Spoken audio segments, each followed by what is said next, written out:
Good afternoon, everyone. Sandra White. Thank you for your time this afternoon to hear what we have to say. Thank you for the opportunity to present to you SEL Policy Initiative or SEL Policy Initiative.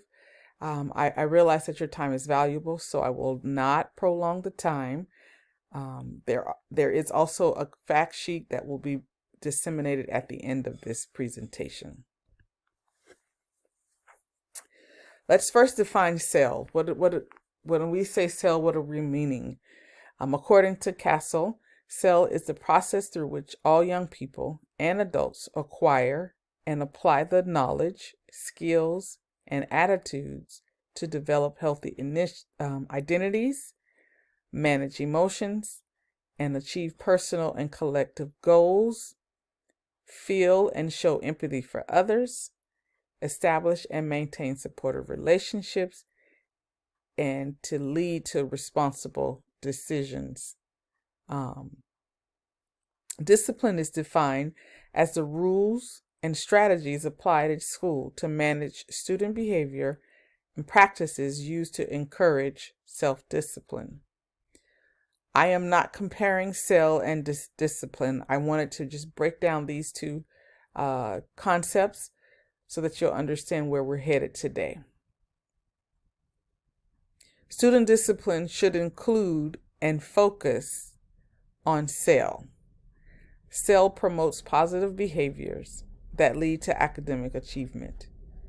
Discipline, however, is punitive. It is exclusionary, and it has a propensity to lower academic expectations or achievement. So what are we doing today? We are here to recommend a policy revamp. According to this diagram, I am trying to demonstrate how all of these key elements play a part in student success. Our student handbook is a document that we house online on the school website. It has a wealth of information from bell schedules to final exam days, our vision and mission for the school is housed there, and we also have behavioral incidences. This handbook is a guide for staff, teachers, students, and parents. And looking at the data last year during this time, so during the first 11 weeks of school, there has been a rise in the amount of harassment and intimidation referrals. So this policy initiative is to take a deeper look at what we are doing as a school to manage harassment and intimidation referrals. The current policy will be revamped to include classroom SEL standards. And that is at the top of my diagram there. Students will learn the skills needed to make responsible decisions. By starting in the classroom, students will gain the knowledge on how to manage their emotions, have healthy identities, and show empathy for others. This will improve the classroom behavior.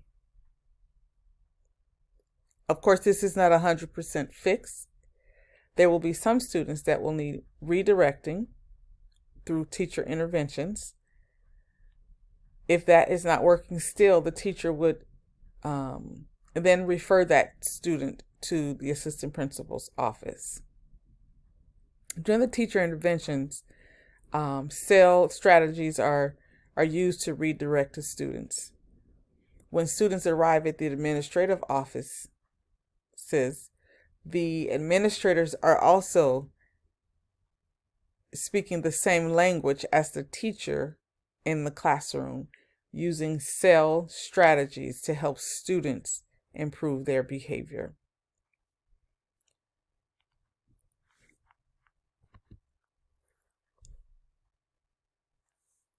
Why is this initiative needed, or this policy revamp? As I stated earlier, we've seen a rise in and harassment and intimidation, and students are finding it difficult to manage their emotions, to think about others. They're having a different time coming from a pandemic. So this is why it's needed. We often say that we are a model for all others. Therefore, we must teach those that are not equipped with the skills needed to be ready to learn, just as hard as we teach those that have those prerequisite skills. We want it to be so that students that come to our school with a whole lot of baggage or luggage, if you will, they need teachers and staff that has the patience and the understanding on how to unpack it. Making students feel welcome and a sense of belonging will cause them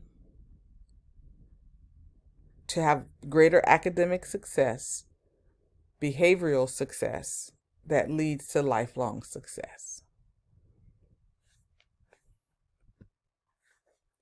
Some of the behavioral changes that we're hoping to see through SEL and this initiative, for students to be successful, they need to be in school every day.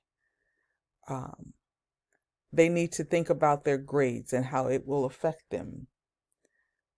The school climate will change because now students are coming to school ready to learn, so there's not a large amount of students just hanging out, which can cause bad behavior to take place. And yes, teachers, we haven't left you out. Teacher longevity. It is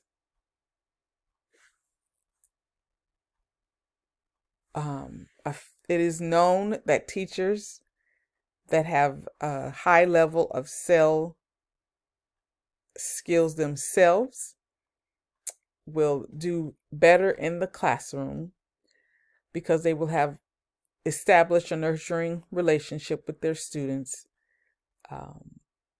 They serve as behavioral role models, and they are able to regulate their own emotions, which will be helpful in the classroom. And I put student success in the middle because all of those things will help a student be successful on our campus.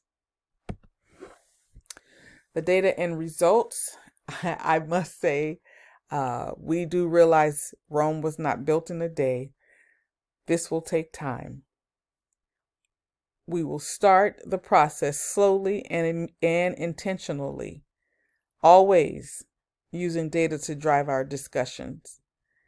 Looking at the past data, comparing it to the current data to determine what needs are on our campus. This will be a biannual review, so at the end of every semester, we will review what worked, what didn't work, and what could work. So it will be a biannual review. I really appreciate the time that you guys have given me, and as you're leaving today, there is a fact sheet that will be given to you that answers more of the questions regarding SEL. Thank you again for your time.